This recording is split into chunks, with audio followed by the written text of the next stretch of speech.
Soomaalida haddii ay ka tahay dhab wadannimada sida ay sanad guurida 26 Juun ugu dabaaldegeen ay ugu dabaaldegayaan kooda Luuliyo haddana ay isku diyaarinayaan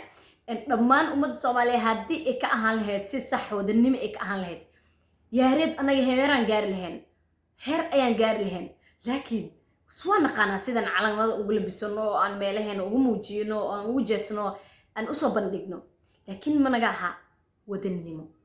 saas ayaa dib keenayso saas ayaa dib noo celinayso waayo haddii wadannimo si qiiro rasmi ay ka tahay munaasabad iskaliya aysan ka ahayn inay muujiyaan shucuurtooda dadka ay istusaan yaareed waa ficnaan lahayd in waan rajaynayaa in ay aan helno dad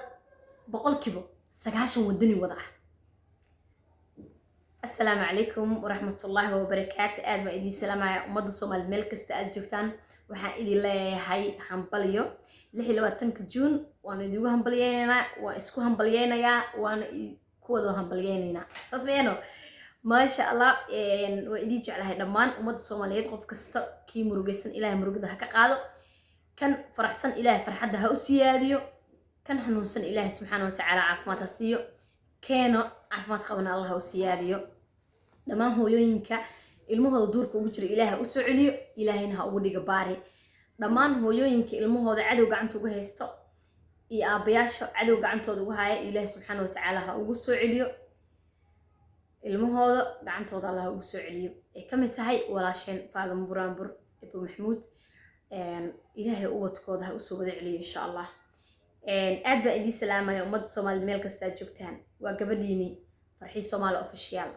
وأد عيدة سعيدا حكري مناسبة وايو أنا وحب أهي ودنيدي ربط أهيت ودنيدي ربط أهيت أيان أهي وايو إله سبحانه وتعالى قلوب تيدا وأجيهي وأنا أجيهي أنت قف إدرامي كرتن وإدرامي سا أنا قديد ديد صومالني إني دافتي صومالني إني قديد ديد إيه دافتي بيوحي مريسا قديد إسلامنمو إيو wadannimo Soomaaliya ina dhaafay bay waxaynu maraysaa jecel oo qabo Soomaalida islaamka dhamaan inaan u jeclaado aan ordigan u jeclaado aan u taageero oo aan ma aragtay ii sheeg cadow badan aan ku sameesto dhibkii ogaanta aad ogeedeen aan asiga madaxiisa aan meeto aan u maray jecelka u qabo inta soo dhan waxay ahayd sida uu islaamka uga heeliyo mar kastaba intii taqaanee رجب ضيب أردقان بح إسلامك وحن كجع لادي وحيتهاي إسلامي ماذا سيدي وقدقيها إسلامي ماذا سيدي ودن كستو مسلم وقرب استاغو أن كمدناها النجا أن وقعد عدناها النجا والله العظيم أنيجا مركي وجوه رئيسي وأن جعلادي وحي إهت مركي أن تاريخ دي سأركي إنه صوماليا أسوه زور سارة ونقرب استاغو دات كانوا دباتيسن أسيو هيسر وسارة Soomaalida ما شاء الله أنت بدن dadkeena waa dad qalbiyo wanaagsan ducadooduna way dhalataa kadibna loo duceeyay ducadeena muusan ku qasaarin wuxuu noqday madaxweynaha dalka Turkiga ilaa haddana wuu na garab taagan yahay waayo wuxuu naga bartay inaan nahay dad qalbiyo wanaagsan oo nadiif ah oo ma aragtay ii sheeg la dulmiyo oo wadamo badan anaga nagu dhaxmeereysanayaan oo horumarkeena ay ogoleen وأنا مسلمة نلقو جماعة أو إيشك هير إنا كوجارن أنا ربين مركو عادات كان اللي كانت تشتي كي العقل ودلو كي ما عرفت إيشك قبيل برنامجية صنت قبيلك قبيلة متكل وسر يمتكل صنت قبيلة كي الوسر يمد هنجرجة لعتها نلك الدليل مركا الحمد لله مركا ساس درت هذا أنا أتاجران أنا سيدس أجعل أسي تاجران وحن أركا ودما كستو مسلم مركا اللي باتينا إنه لمبركو نقف جهري أنا عبسنين إنه يهي الباح حدنا وحن أركا إيش بارما ودنك إسلامك لبربرينا أي هالمر محي كنت سحتا ويجي معدي أن أوينا يا أن بدر أفكي جسار واي أنت حتى بيحتا يقد جوان إنسان أوينا هذا هاو مسلمين الله مسلمين تآوي الله مسلمين تآوي وأنا فوري قلبي أنا ودعين جر إسلام كاس سيد الله جر جراي صغيرة ضد حتى عيد ويلين يسوق كهذا الشيء إنسان جرن لكن أنا قد قفك وجوري ka hadlaa haddana ficilkini tusaa ka celiya cadowga maxaa la dhahaa ii sheeg kor istaagay meel saaray ayagana dabaabaad iyo elkamtaro u kacsaday xaaskiisi maasha allah garabkiisay socotaa dadka masaakiinta oo ayagana qaxay inay u qaybiso maxaa la dhahaa raashin asigana ciidamadii iyo wax dhan kusoo degteen ii sheeg gaaladii meel la saaray cadowgii maaragtay ii sheeg islaamka sidaas u galaaya yaa reed marka haddii Soomaali Maxamed ay ka ahaan lahayd sida aniga wadannimo inaan Soomaaliya dhaafay ee marowsi islaamka dhan aan u damqanayo islaamka dhan oo hal ii yahay Soomaaliya laga tagay islaamka dhan hal ii yahay haddii Soomaalina dhan ay sidaas ahaan lahaayeen yaa reed laakiin waan aqaanaa sida calanka loogu labisto waan aqaanaa sida looga jeeso calanka waan aqaanaa sida TikTok iyo Facebook iyo meel kastaba aalad kasta ee isticmaalaan Soomaalida inaan calanka buluug aan ka dhigno waan aqaanaa laakiin aawahe waxaa la rabaa ficilkeena waxaa la rabaa bas inay sabir kaliya aysan ka ahayn dad waxaa arkaysaa TikTok marka ku wareeganaysid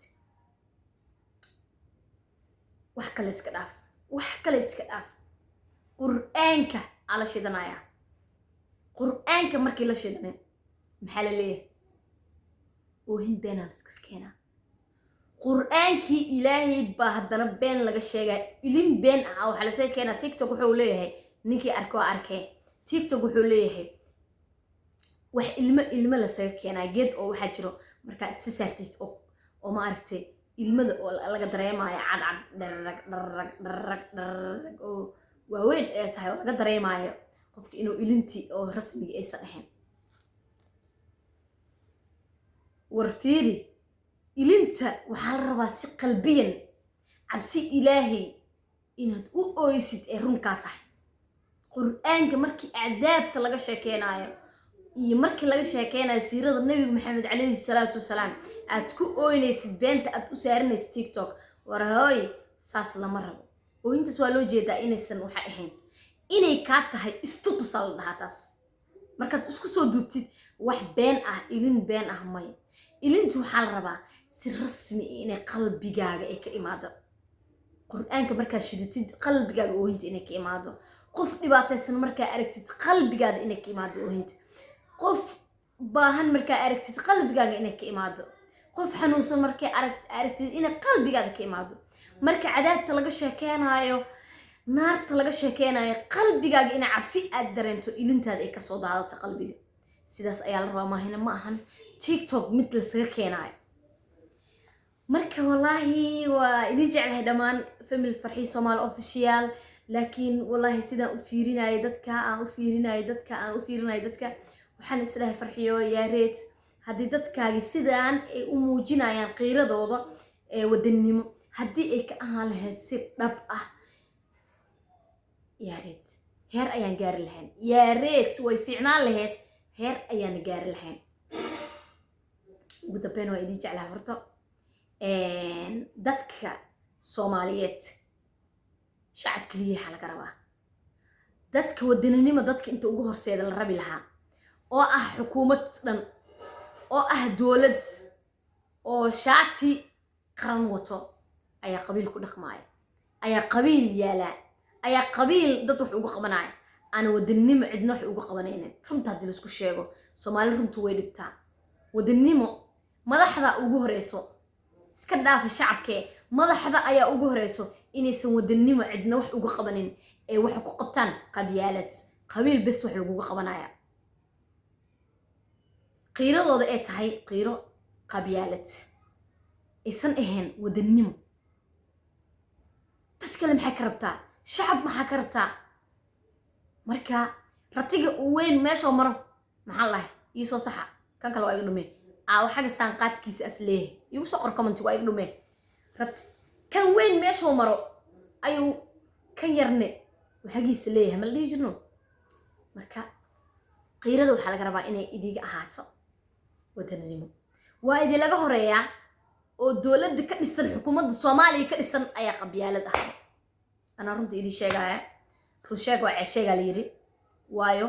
xaqiiqda anigaan arkay anigaana wax og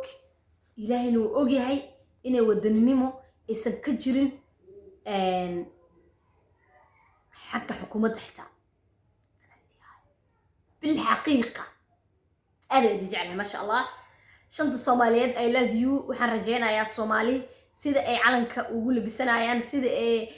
maaragtay u wada buluug ugu wada dhigeen cadaanka iyo buluug acsaanka yah ee ugu wada dhigeen aaladaha la isticmaalo dhan waxaan jeclaan lahaa in ay ka ahaato mid qalbiyan ah oo bil saxiix ah oo saas ah oo run ah aan jeclaan lahaa waxaa idiga tagayaa sidaas iyo nabadgelyo inta ka kulmayna videoga midka xiga waxaan idiga tagayaa sidaas nabadgelyo fadlan haddaa ugu cusub tahay share subscribe-ka adduunka like inta waxa igala gambin haddii aan run sheegay runaa sheegtay soo dheh haddaan qaldanahayne fikirkaaga adiga xur waad qaldan tahay waad soo dhigi kartaa assalaamu calaykum waraxmatullahi